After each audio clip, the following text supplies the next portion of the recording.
we pose the question to the comic fam as we end the year. What do you want to ask us?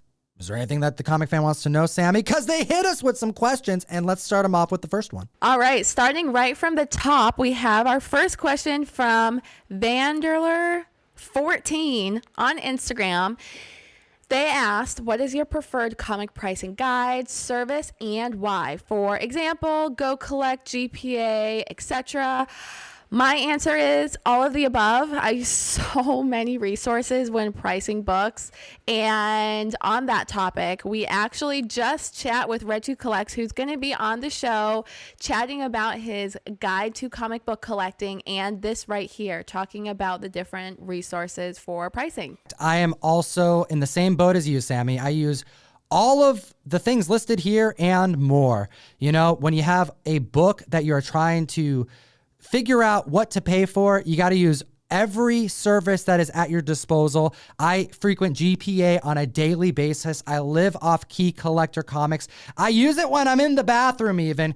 By the way, utilize code Tom101 on the app. Unlock a free 2-week subscription of it. Get access to a plethora of info as well as suggested pricing. All right. The next question came from Jay Villegas 2071. Do you have a favorite storyline that you recommend for someone getting into comic books? So we have a recommendation from both of us. The first one is mine, which is Chew.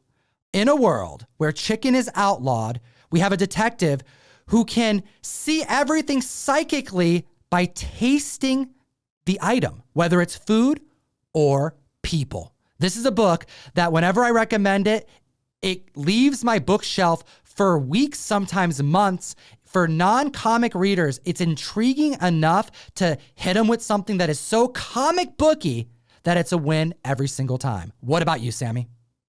For me, I have to say Saga.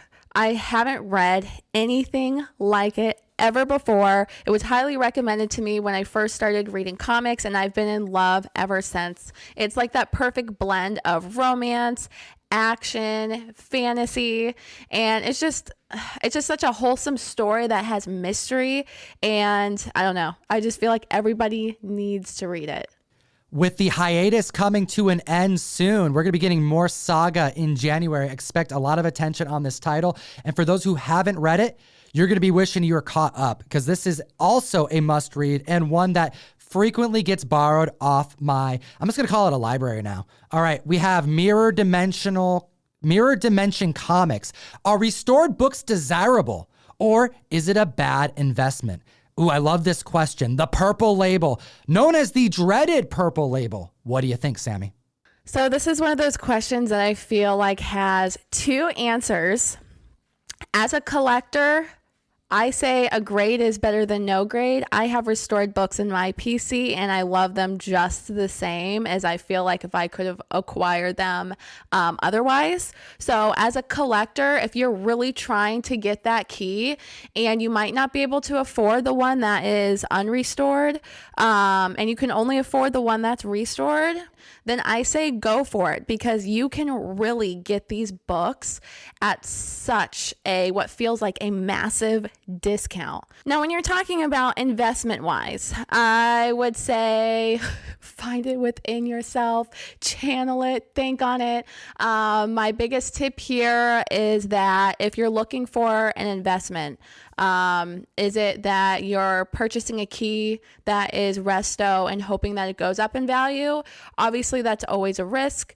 Or are you looking to remove the resto off that book? That's when you really have to lay eyes on that book and say, like, what's this book going to become once the restoration is gone? I think you got to get a second opinion sometimes even. You know, there's a lot of comic books that come in and out of the show, you know, from guests that everyone knows where, hey, is this possible? Should we break it out? What do you think? And sometimes it's too risky.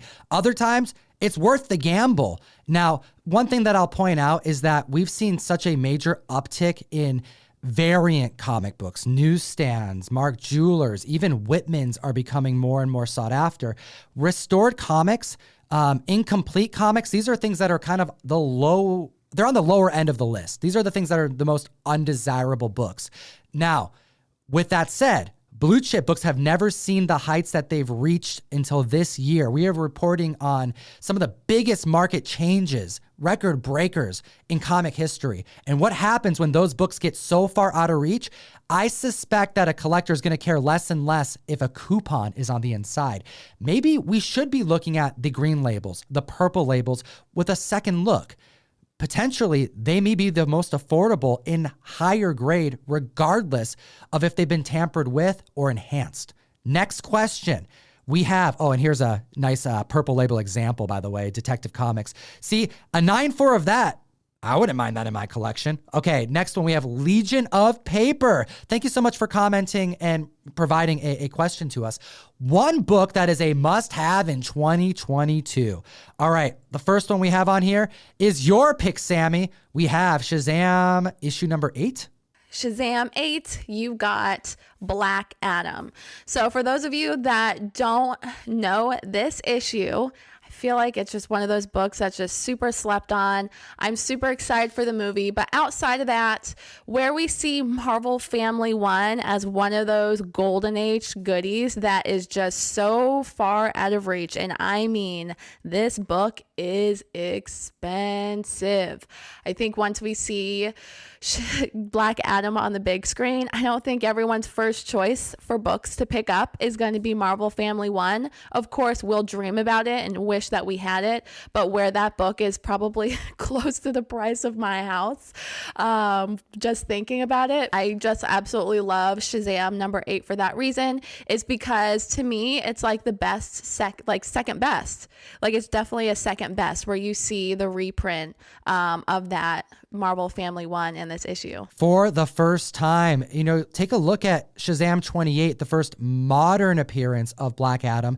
That book at a 9.8 is being listed for above $6,000. You can secure the first reprint, really the first appearance of the character post the Golden Age, for under a couple $100. And this is a thick book, 100-page giant. These things are really tough and high grade.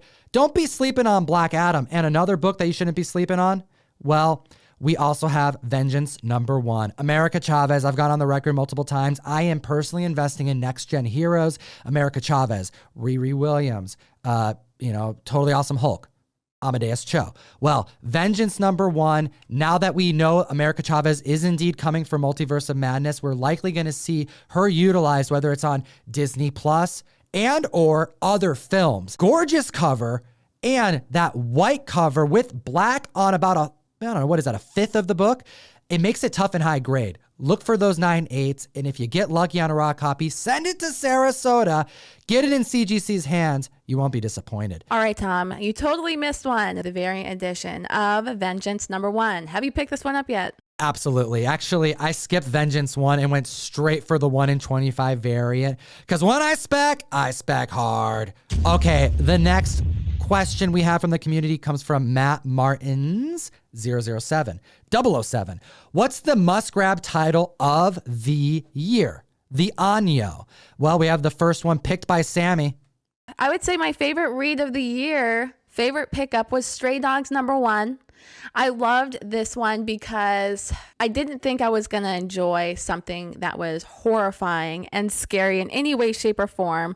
But when this was suggested to me a lot of times, I finally decided to read it. And it's just so cute. The art is it's brilliant because it makes you tap into seeing Lady and the Tramp and those movies when you're little. So you have those emotions of oh my gosh, so much cuteness, look at these dogs.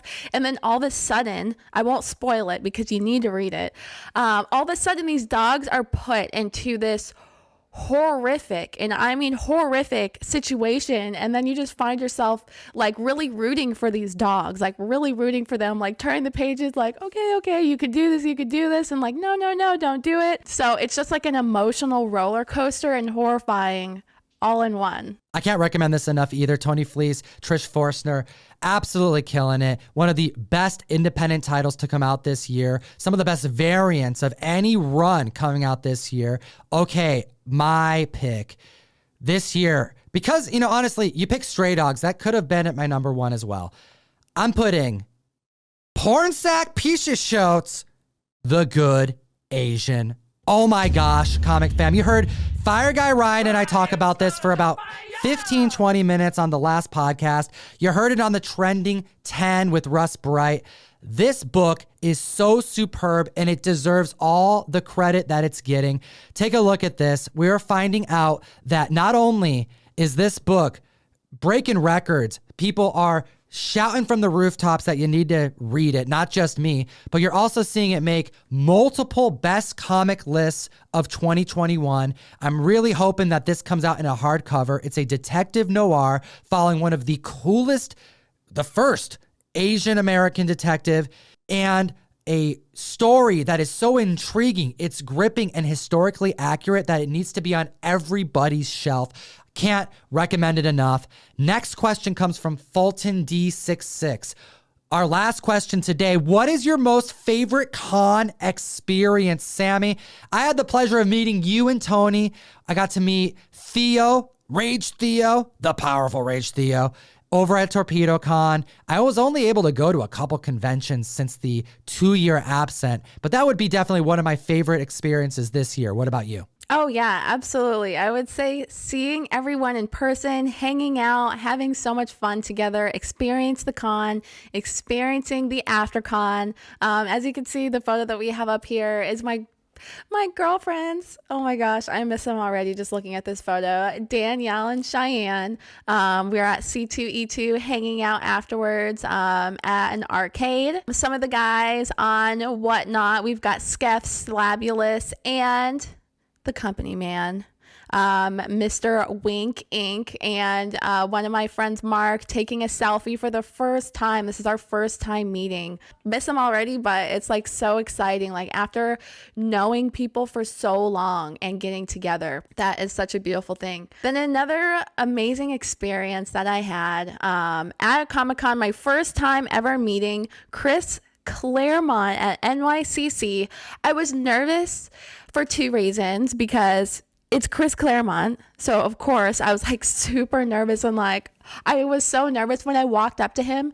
I didn't even have my books like out of the bags and boards, and I just like cracked a joke on myself to him. I was like, there's always one, isn't there? And he just started laughing. He was like, there always is. And I was like, I'm just fangirling so hard. I like forgot to have everything ready. But you know, the other reason I was nervous on that note is because Tom, when you like really hope someone did something for a reason, you know, Chris Claremont brought diversity and female empowerment to comic books. I was like, fingers crossed, Chris Claremont did this and he has a story behind it and he did it for a reason to empower, you know, people of color and to also empower women. And I mentioned it to him.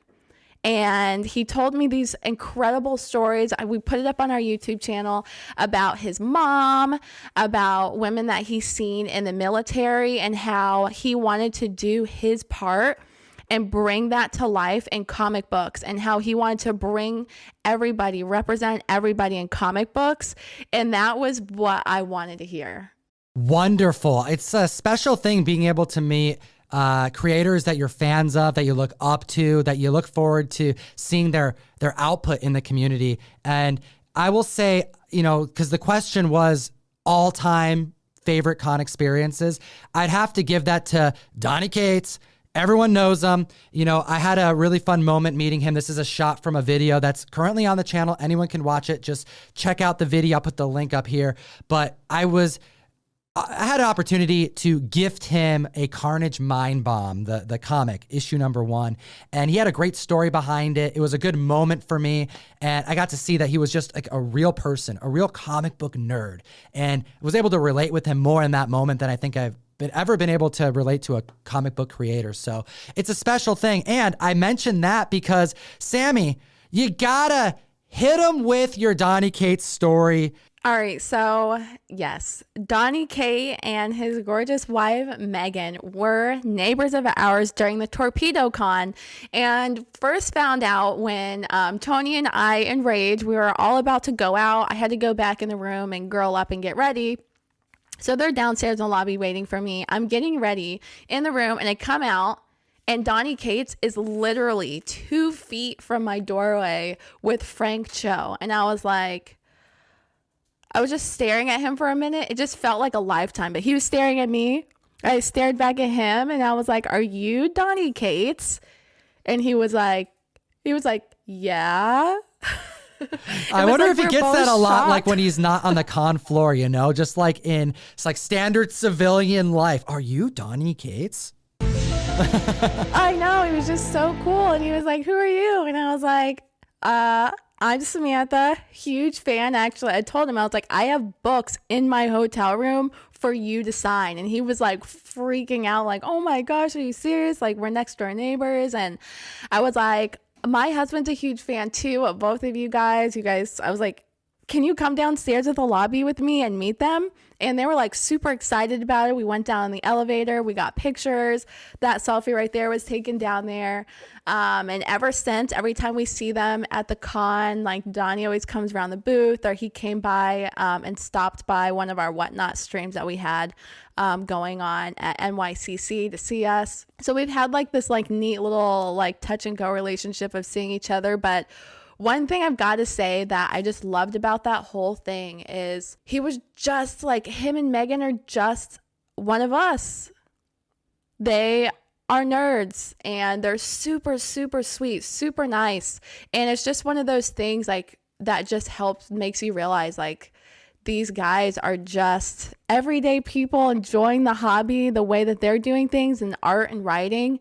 And it was just like such an amazing experience. Comment, like, and subscribe. We're going to have more content for you as we go into 2022. Can you believe it? This year went by quick. I want to know your convention experiences because everyone's is unique. It's special. It's always amazing getting to meet the comic community in person. And I'm sure you guys have your stories that'll enter you in a giveaway.